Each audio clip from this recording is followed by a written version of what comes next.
ಕರ್ನಾಟಕದ ಈ ದಕ್ಷಿಣ ಭಾರತದಲ್ಲಿ ಕಾವೇರಿ ನದಿಯ ತೀರದಲ್ಲಿ ಈ ಒಂದು ಐತಿಹಾಸಿಕವಾದಂಥ ಜಿಲ್ಲೆ,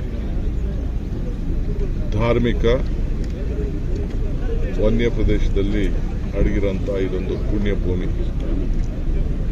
ಮೊದಲಿಂದ ಕೂಡ ಈ ಜಿಲ್ಲೆಗೆ ಯಾರು ಭೇಟಿ ಕೊಟ್ಟರೆ ರಾಜಕಾರಣದಲ್ಲಿ ಅಧಿಕಾರ ಕಳ್ಕೊಳ್ತಾರೆ ಅನ್ನೋದು ಒಂದು ಮಾತಿತ್ತು. ಅದೆಲ್ಲ ಮೌಢ್ಯ, ನಂಬಿಕೆ.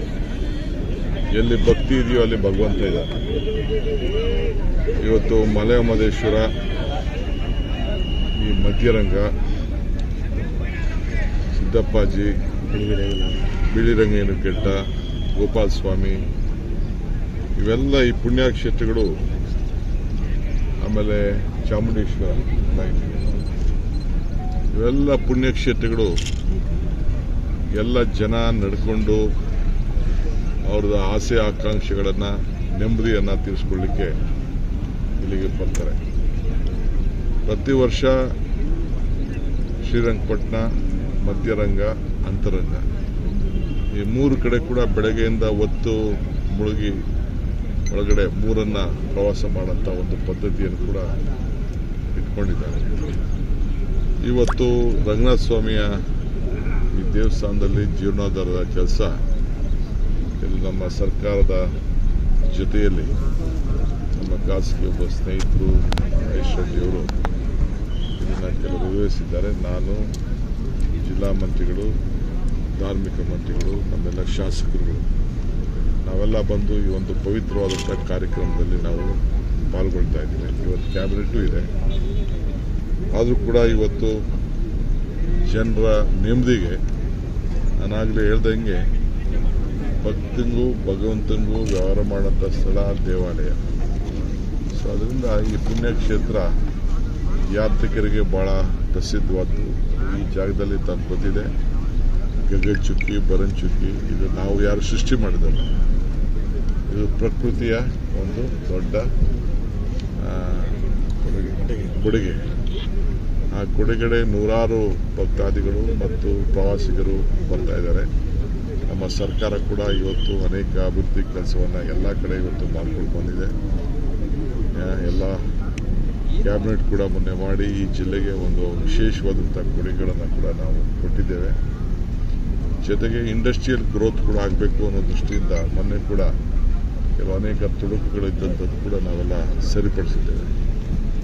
ಜೊತೆಗೆ ಇಲ್ಲೇನು ಆಕ್ಸಿಜನ್ನಲ್ಲಿ ಸತ್ತಂಥವ್ರಿಗೆ ಬಂದು ಕೊಟ್ಟ ಮಾತನ್ನು ನಮ್ಮ ಡಿಸ್ಟ್ರಿಕ್ಟ್ ಮಿನಿಸ್ಟರ್ ವೆಂಕಟೇಶ್ ಅವರ ನೇತೃತ್ವದಲ್ಲಿ ಈ ಜವಾಬ್ದಾರಿಯನ್ನು ವಹಿಸಿ ಅವರು ಮತ್ತು ನಮ್ಮ ಶರಣ್ ಪ್ರಕಾಶ್ ಪಾಟೀಲ್ ಅವರು ಇದು ಇತಿಹಾಸ ಪುಟಕ್ಕೆ ಹೋಗುವಂಥ ಕೆಲಸವನ್ನು ವೆಂಕಟೇಶ್ ಅವರು ಮಾಡಿದ್ದಾರೆ. ನನಗೆ ಅತಿ ಹೆಚ್ಚು ನನ್ನ ಜೀವನದಲ್ಲಿ ಒಂದು ಸಂತೋಷವನ್ನು ತಂದಂಥ ದಿನ ಆ ಎಲ್ಲ ಆಕ್ಸಿಜನ್ಗೋಸ್ಕರ ಪರದಾಡ್ತಾ ಇದ್ದಂಥ ಜನರ ಕುಟುಂಬಕ್ಕೆ ಸರ್ಕಾರಿ ಉದ್ಯೋಗವನ್ನು ಕೊಟ್ಟು ಮಾತನ್ನು ಉಳಿಸ್ಕೊಂಡವಲ್ಲ ಈ ಭೂಮಿಲಿ ಅನ್ನೋದು. ಏಕೆಂದರೆ ನಾವೇನು ಮಾಡ್ತೀವಿ ನಮ್ಗೆ ಅಧಿಕಾರ ಇದ್ದಾಗ ಮುಖ್ಯ ಅಲ್ಲ, ಏನು ಕೊಟ್ಟೋಗೋದು ಇಲ್ಲ ಬಿಟ್ಟು ಹೋಗೋದು. ಸೊ ಹಂಗೆ ಕೊಟ್ಟೋಗಿದ್ದೀವಿ. ಆ ಇತಿಹಾಸದ ಪುಟಕ್ಕೆ ಇವತ್ತು ನಮ್ಮ ಕಾರ್ಯಕ್ರಮವನ್ನು ಜನರಿಗೆ ಬಿಟ್ಟು ಹೋಗ್ತಾ ಇದ್ದೀವಿ. ಸೊ ಹಂಗೆ ಇವತ್ತು ನಾವು ಮಾಡ್ಕೊಂಡು ಬರ್ತಾಯಿದ್ದೀವಿ. ನಿನ್ನೆಗೆ 3 ವರ್ಷ ನಮ್ಮ ಸರ್ಕಾರ ನಿಂತಿದೆ. ಜನರ ಭಾವನೆಗೆ ಏನೆಲ್ಲ ನಾವು ಮಾತು ಕೊಟ್ಟಿದ್ದೀವಿ, 6ನೇ ಗ್ಯಾರಂಟಿ, ಭೂಮಿ ಗ್ಯಾರಂಟಿ ಅಂಥೇಳಿ ನಾವು ಘೋಷಣೆ ಮಾಡಿ ಪ್ರತಿಯೊಬ್ಬರೂ ಕೂಡ ದಾಖಲೆಗಳನ್ನು ಸೃಷ್ಟಿ ಮಾಡಿ ಅವರ ಫೋಟೋ, ಅವರ GPS ದಾಖಲೆಗಳು, ಆಸ್ತಿಗಳ ಫೋಟೋ ಎಲ್ಲ ಆಗಿ ಮನೆಗೂ ಕೂಡ ಖಾತೆಗಳನ್ನು ಒದಗಿಸ್ಕೊಡುವಂಥ ಕಾರ್ಯಕ್ರಮ ಕೂಡ ಇವತ್ತು ನಾವು ಮಾಡ್ಕೊಂಡು ಬಂದಿದ್ದೇವೆ. ಯಾರು ಮಾಡೋಕ್ಕಾಗಿರಲಿಲ್ಲ ಆ ಕೆಲಸವನ್ನು ನಮ್ಮ ಸರ್ಕಾರ ಮಾಡಿ ಆ ಜನರ ಋಣವನ್ನು ತೀರಿಸುವಂಥ ಕೆಲಸವನ್ನು ನಾವು ಮಾಡ್ತಾಯಿದ್ದೀವಿ. ಇನ್ನು ಮುಂದಿನ 2 ವರ್ಷದಲ್ಲಿ ಇದಕ್ಕಿಂತ ಹೆಚ್ಚು ಕಾರ್ಯಕ್ರಮಗಳನ್ನು ನಾವು ರೂಪಿಸ್ತಾ ಇದ್ದೇವೆ. ಒಂದೇನಪ್ಪ ಅಂದರೆ ಈ ವರ್ಷ ಕಳೆದ 3 ವರ್ಷ ಭಾಳ ಚೆನ್ನಾಗಿ ಮಳೆ ಆಯಿತು. ಸದ್ಯಕ್ಕೆ ಇನ್ನೂ ಮಳೆ ಬಿದ್ದಿಲ್ಲ. ನಾನು ನಮ್ಮ ವೆಂಕಟೇಶ್ವರು ಮಾತಾಡ್ಕೊಂಡು ಬಂದು ಈ ವರ್ಷ ರೈತರನ್ನ ಹೇಗೆ ಕಾಪಾಡಬೇಕು, ಕುಡಿಯೋ ನೀರು ಸಮಸ್ಯೆ ಹೆಂಗೆ ಬಗೆಹರಿಸಬೇಕು ಅಂತ ಕೂಡ ಚರ್ಚೆ ಮಾಡ್ಕೊಂಡು ನಾವು ಬಂದಿದ್ದೇವೆ. ಸುಪ್ರೀಂ ಕೋರ್ಟಲ್ಲಿ ಒಂದು ಬದ್ಧತೆ ಇದೆ, ಆದೇಶ ಇದೆ. ಏನಾದ್ರು ಮಾಡಿ 177 TMC ನೀರನ್ನು ಕೊಡಲೇಬೇಕು ಅನ್ನೋದು ಕೂಡ ಇದೆ. ಇದನ್ನು ಹೆಂಗೆ ಬಗೆಹರಿಸಬೇಕು ಅಂತೇಳಿ ಈಗ ಮುಂದಿನ ದಿನದಲ್ಲಿ ನಾವು ಚರ್ಚೆ ಮಾಡ್ತಾ ಇದ್ದೇವೆ. ಸೊ ಮಾಧ್ಯಮದವ್ರದ್ದೆಲ್ಲ ನಿಮ್ಮದು ಕೂಡ ಸಹಕಾರ ಇದೆ.